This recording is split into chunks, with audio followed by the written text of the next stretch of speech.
అప్పుడు ఈసా అలైహిస్సలాం గారు దేవుణ్ణి ప్రార్థించడం జరుగుతుంది.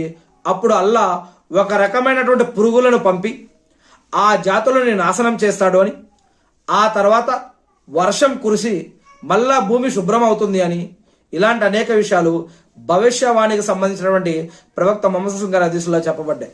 మరియు శాంతి మరియు సుభిక్షం తర్వాత వ్యాపిస్తుంది అని, ఈసా అలైహిస్సలాం గారు మళ్ళీ ప్రవక్తగా వచ్చినప్పుడు ఆయన మళ్ళీ ఒక 40 సంవత్సరాలు మళ్ళీ ఆయన ఈ యొక్క ప్రపంచాన్ని పరిపాలిస్తారు అని, ఆయన యొక్క పాలనలో భూమిపై అనేక రకాల అద్భుతాలు జరుగుతాయని, శాంతి నెలకొంటుంది అని, ఇది చరిత్రలోనే ఒక స్వర్ణయుగంగా చెప్పబడుతూ ఉంది.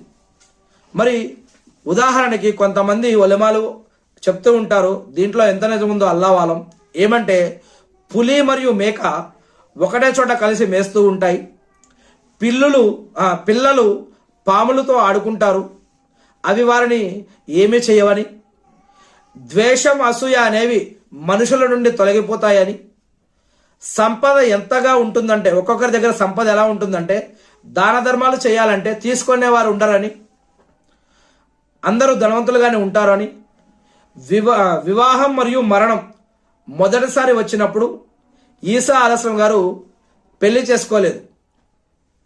మొదటిసారి ప్రవక్త ఈసా అలైహిస్సలాం గారు, యేసుక్రీస్తు గారు మొదటి రాకడలో వచ్చినప్పుడు ఆయన పెళ్లి చేసుకోలేదు. కానీ రెండవ రాకడలో వచ్చినప్పుడు ఇస్లామిక గ్రంథాల ప్రకారం హదీసుల ఆధారంగా ఆయన భూమిపై సుమారు ఇంకా 40 సంవత్సరాలు జీవిస్తారు అని, పరిపాలిస్తారు అని, ఆయన వివాహం కూడా చేసుకుంటారు అని, సంతానాన్ని కూడా పొందుతారు అని, ఇలాంటి అనేక కథనాలు ఉన్నాయి. దీంట్లో ఎంత నిజం ఉందో అల్లాహ్ ఆలం, అది దేవునికే తెలుసు. ఇకపోతే చివరికి ఆయన సహజ మరణం, మామూలు మరణం పొందుతారు అని, ఇంతకాలం అయిపోతారు అని, ఇన్నా లిల్లాహి వ ఇన్నా ఇలైహి రాజిఊన్. ముస్లింలు అంటే విశ్వాసులు ఆయనకు అంత్యక్రియలు, జనాజా కూడా చేస్తారు అని, ముహమ్మద్ సల్లల్లాహు అలైహి వసల్లం గారి యొక్క సమాధి దగ్గరలో ఆయన్ని ఖననం కూడా చేయడం జరుగుతుంది అని, ఇలాంటి అనేక విషయాలు మరి హదీసు గ్రంథాలలో ఉన్నాయని ఉలమాల యొక్క అనేక రకాల గ్రంథాలు తెలిసిన వారి యొక్క ప్రసంగాలు అన్నమాట.